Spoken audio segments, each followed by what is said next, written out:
Hey guys, Tactical Minds here, and today, as you've noticed, we have foregoed our regular background again, and that's because I do have some items over here, and they incorporate into the video and some things I want to talk about today, and like I said, it just doesn't translate very well when we have the background up. So I feel sometimes rather than having that background, it's more important to show you guys the things I'm talking about, give you guys some good content and information. And if you do like what you see, please, again, like, comment, subscribe, all that good stuff. I really do appreciate it. Thanks for everything. All right, that being said, let's get into today's topic. So today is going to be about basic first aid. Okay, basic first aid, survival first aid. And before I get into it, I'm just going to let you know I am not an EMT. I'm not a trained medical professional in any stretch of means. I do encourage you to go out, get some more training, and do your own research on this. I'm simply giving to you the knowledge that I've learned over the years on the job and basic first responder training, which is something that most law enforcement officers and military personnel have. That being said, let's get into it, all right? A couple of different ways we're going to break into this video today. So, and we're going to have a little demonstration at the end, which I think is pretty cool myself personally, but maybe you guys don't as much. Let me know. All right, so first thing we're going to talk about is bleeds. In a survival situation, common thing is going to be stab, puncture, slash with a knife, perhaps by some individual, perhaps by faulting of yourself, or a gunshot wound, something of that nature, okay? Basically, the two things you need to know is if you have what's called arterial bleeding, which means you're bleeding from an artery, you're going to have the blood spurting out, okay? If that happens, we need to get that stopped fast. One of the fastest ways to stop that, and again, get training before you do this. There's a lot of videos out there that go more in depth into this, but have yourself what's called here a cat tourniquet, okay? This thing is a great thing to have. You guys saw it in my last video, all right? Basically, you're just going to open this up, put it over the thing, put it over the area, okay? Take this, tighten it down real good, okay? Once we get it tightened down, this little part here, this is called our windlass. Okay, we're going to take this little strap off. Take this. You're going to keep tightening. Okay, just keep twirling that and tightening and tightening. It's going to be so tight that it's going to be painful. It's going to hurt. Okay, but what we're trying to do is we're trying to stop the blood flow from the artery. All right, so then you want to lock it in there. Go ahead and put this on. And you see right here where it says time. That's where you're going to go ahead and write the time down because that's something that an EMT or the hospital is going to need to know is the time that you applied the tourniquet. Again, I encourage you to get one of these and do some training on it to know how to have it properly loaded, because if it's just you and you get shot or something like that happens, you're going to want to know how to get this on yourself pretty quickly by yourself without having the aid of someone else to do it for you. Okay? So we talk about knife wounds, right? Knife wounds, slash, stabs, stuff like that. Most other types of bleeding, again, whether it be from a gunshot wound or a knife, okay, we're just going to want to put good, hard, direct pressure on that wound to try and slow that bleeding down. Okay, that's the best name for it. Again, if it's, coming from the artery, spurting out, tourniquet. Otherwise, good, hard pressure. I mean, don't be afraid to get in there if it hurts. You really need to put pressure on this thing. We're trying to stop the blood. We're trying to survive. Okay. That being said, when we're talking about a knife wound, okay, if you are stabbed with a knife, everybody sees it in movies. You get stabbed with a knife, they pull it out of them, and they keep fighting and going on, right? Do not do that. Okay, guys? Do not do that. If you are stabbed with a knife by another individual or by yourself, I don't care where it is. If you are stabbed with a knife, leave the knife in. Okay? Leave the knife in. Reason why, you pull that knife out, you're cutting more stuff as you're coming out, and you're going to cause yourself to bleed out a lot faster. That knife in there may be hurt, probably uncomfortable, and looks pretty scary, but believe it or not, it's actually keeping the blood inside and it's stopping the blood from coming out. You want to wait till you get to a hospital, have the hospital take it out. I think most EMTs probably won't even remove it themselves. They're going to wait till you get to the hospital, okay? Do not take the knife out. Cannot stress that enough, all right? Next thing, broken bones, sprains, things like that, okay? Most people know by now you want to immobilize it, right? If you have a bone, you break it, you sprain it, something like that, you want to mobilize it. You want to mobilize it using a splint or a sling. Okay. One of the things that I carry, you guys saw in my last video, is a shamag. Now, I'll go over some other uses for it later, but just to talk about this broken bone stuff, all right, you can take this, okay, wrap this around you, put your arm in it, tie it off, and give yourself a makeshift sling, okay, to immobilize that body part if you do have that. I mean, it's just something that's going to keep you going, okay? As far as a splint, well, if you have the broken bone, obviously you want to immobilize the bone, right? So for a splint, what we're going to do is use anything you got, okay? If you're out in the woods, if you're out and about, use anything you got. I mean, a tire iron, a stick, something to wedge up against that bone, okay, to keep it immobilized, all right? You want to wedge it against that bone, and then you want to tie above the area of the break and below the area of the break, and keep that stick or what have you running along the length of that bone, because that's going to keep that immobilized and prevent you from injuring even further, okay? So again, there's more videos that go into more depth on that.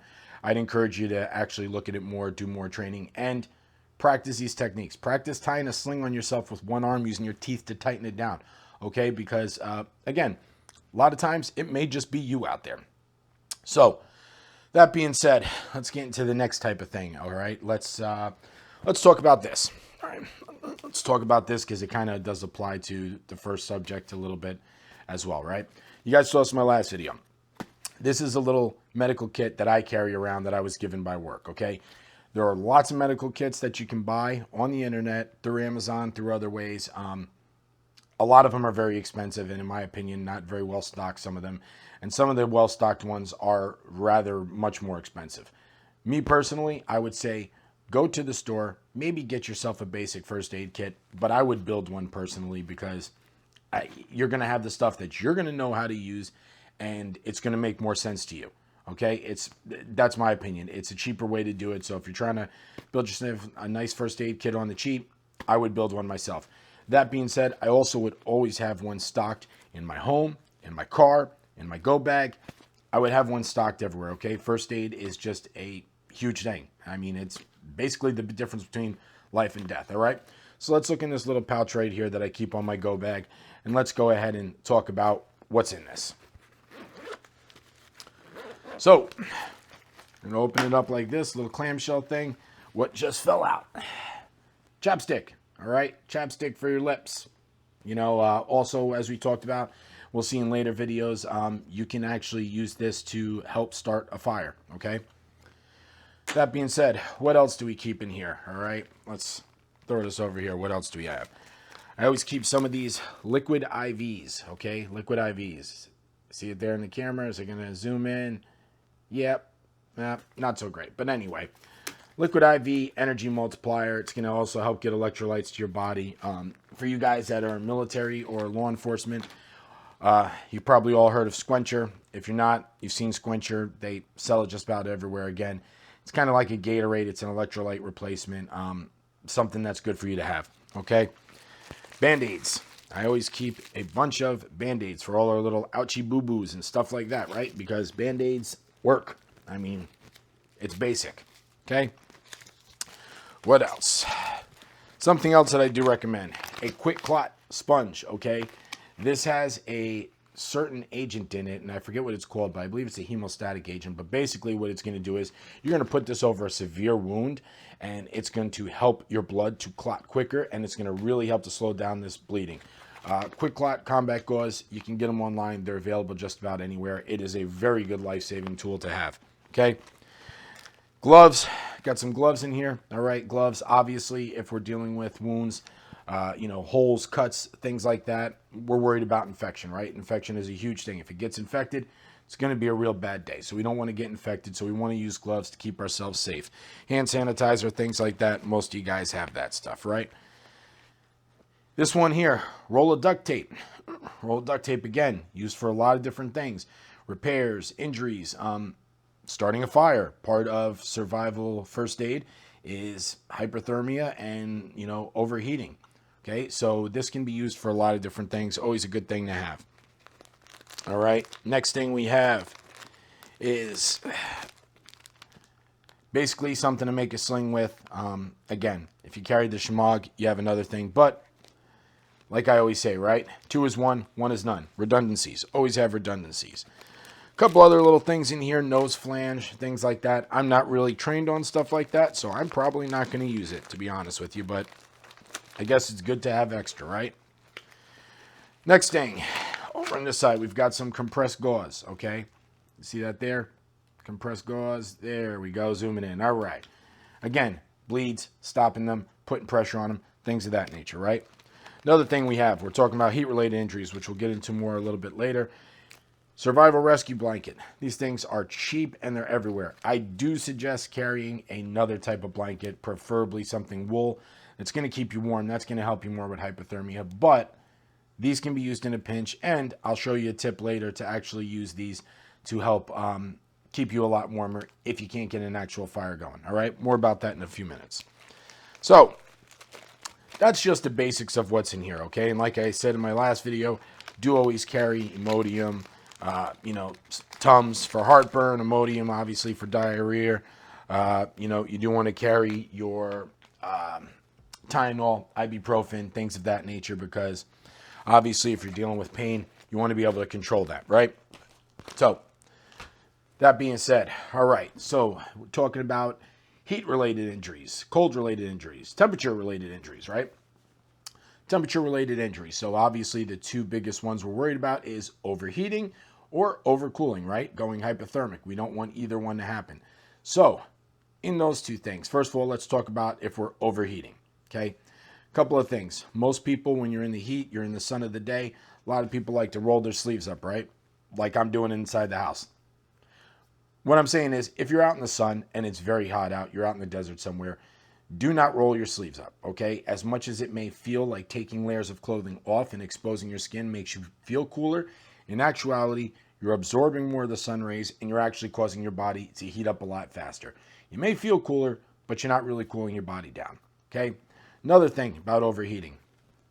Again, the shamag, like I said, so many different things you can do with this, right? Just having this with you, okay? Or a bandana. You don't need a shamag. I personally prefer a shamag, but a bandana, okay? You can take this. Now, let's say you're overheating pretty bad, right? You take this. Hopefully, you can find some source of water. Get it nice and wet. Get it nice and cool, right? Now, what you want to do with this is take this. And we want to put it around our neck, okay? The reason why we want to get that blood to cool down, okay? Through our neck here is where we have our carotid arteries, right? That's what carries the blood throughout our body. It's a big area, carries blood up to the brain, right?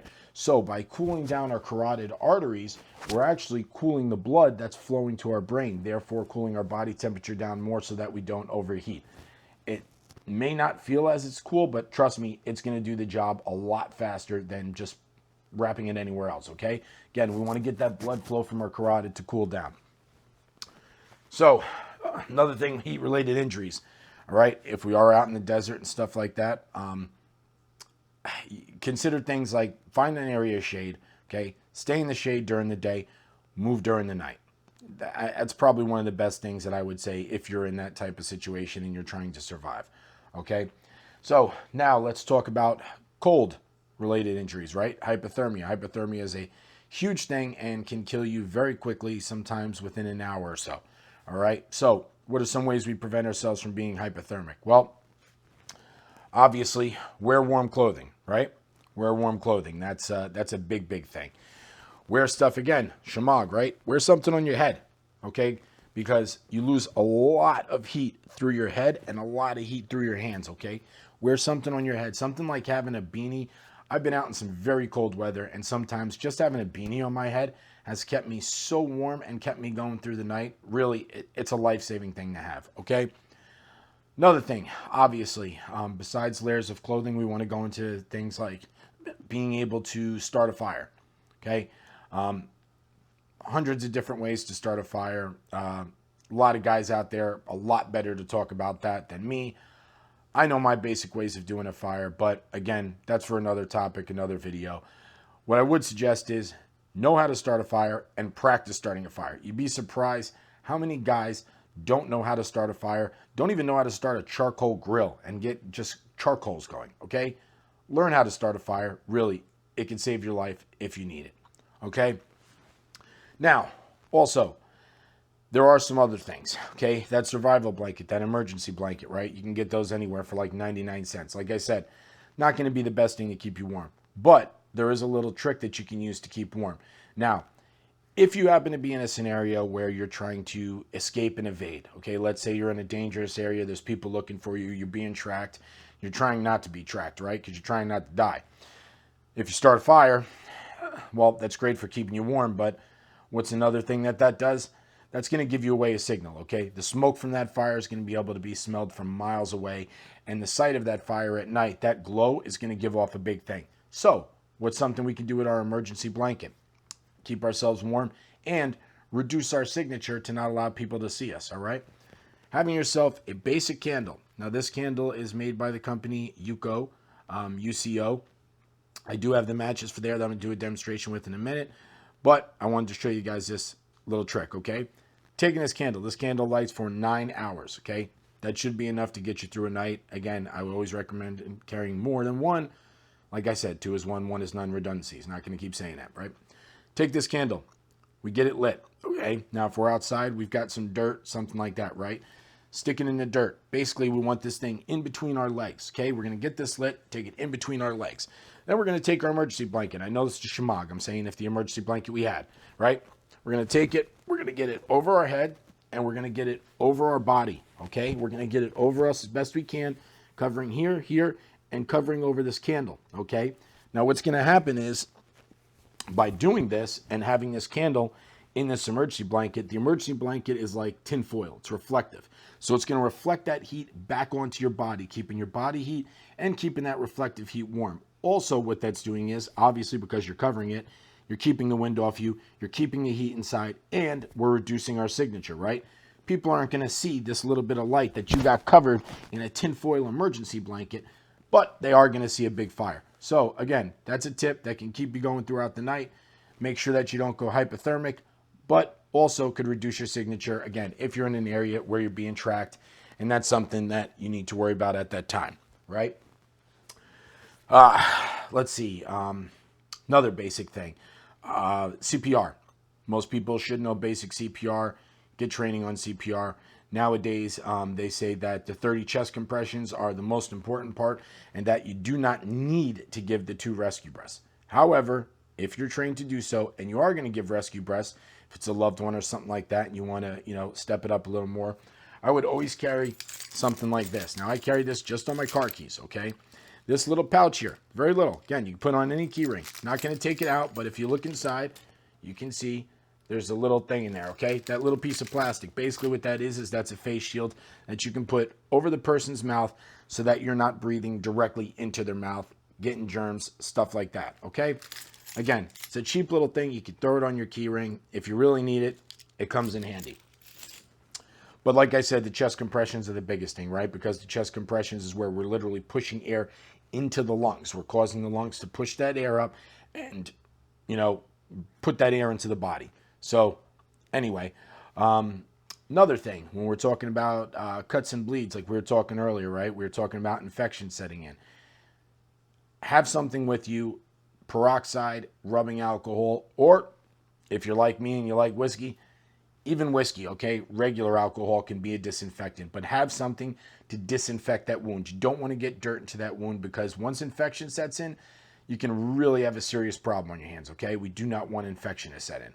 Another thing that we could talk about out there is bites, right? Insect bites, things like that. Now, I'm not an expert in all of them. I can tell you a personal story. I did get bit by a brown recluse, and it did leave a big hole in my foot, okay?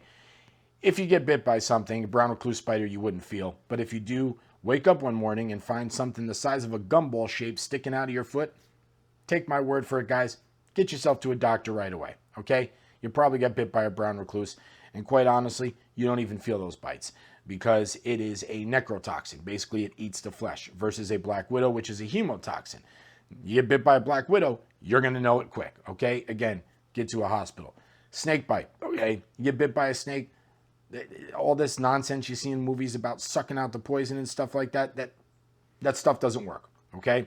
You get bit by a snake, the biggest thing is to immobilize the injury and calm yourself down, okay? The more excited you get, the faster your heart pumps, the faster that blood is pumping, the faster that venom is coursing through your brain, your veins, not your brain. Eventually your brain, I guess, but course it through your veins, okay? Do not get yourself excited. You want to move as little as possible. Get 911, get the medics out there. Just keep that thing immobilized, okay?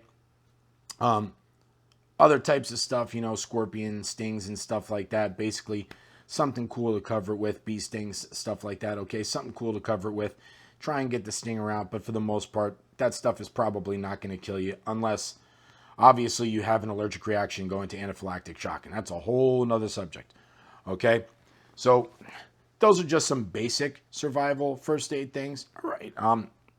At the end of the day, guys, the biggest thing that I would say that comes important when it comes to first aid and survival is what I like to call psychology of survival. Okay, having the winning mindset. Now, I don't mean some Tony Robbins stuff about how to go out there and be successful. We could do a video about that another time, but this is Tactical Minds, right? We're all about tactical stuff. So, what I mean by that is you've got to fight to survive, okay? There are people that can attest to this, that have been shot 15, 16, 17, 27 times. People that have faced injuries that should have absolutely 1,000% been fatal, but have still been able to get themselves out of that situation and survive to talk about it later. And all of that, again, is the mindset, the will to live, okay? The will to live, the will to fight. You get yourself into a gunfight or something like that, you get shot, you better get your ass up and stay in the fight, okay? That's all I'm going to say. So anyway, I promised a little demonstration. So quick demonstration. We're talking about fire, right? One of the things I do always recommend is that you carry a lighter of some sort, okay? Bic lighter, really cheap. They'll, help you get a fire going. One of the things that I do like very much, and you probably saw in my last video of my Get Home bag, is these matches. Now, these matches are stormproof matches. These are also made by UCO, UCO. You can see out there, okay? Now, what I want to show you with these matches, this is why I like these so much, especially if you need to get a fire started in wet conditions, right? So we take these matches. We got our matches inside. We got our little striker here, right? We even have in this, nope, fell out, but we even have in this little bit of cotton tinder up there that is in the top. And you can actually preload that with Vaseline to make that even better. But here's the cool thing about these matches, okay? So here we have a normal cup of water, right? Now, this is why I like these matches so much. So first thing we're going to do, get it lit, right? Now watch. Normal cup of water. Take this into the water. And we light right back up. Okay? Again, into the water. And we're going to light right back up. That's why these are such great matches to have, especially, like I said, in weather conditions where it's wet, raining, stuff like that. That's going to help you to get a fire going. So anyway, that's the basics of today's video. That's the end of it. I really hope you guys like, comment, subscribe, all that good stuff. Like I said, I really appreciate it. And I hope you took something away from this video today. All right. So as always, guys, stay safe, stay tactical, stay dangerous. See you soon.